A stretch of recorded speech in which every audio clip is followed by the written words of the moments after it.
Chapter 7.5 Siemens Gamma KNX Touch Control TC5 Controlling a switched socket outlet. I now create function pages for the individual functions and displays. The pages 1 to 4 are already defined for the home page floor 1. Up to 8 functions are possible per page, so I start by extending the first page to 8 entries and call it Office. Entry 1 is released and configured as switch. Name socket outlet. Icon also socket outlet EU. I want to test if the texts fit like this and the socket outlet works.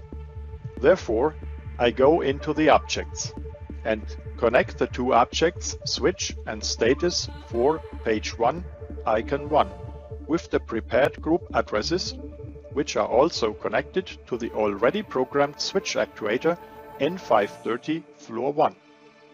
Then I download the TC5.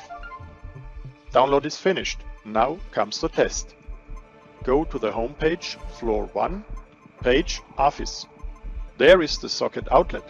Does it switch? Yes. Test OK.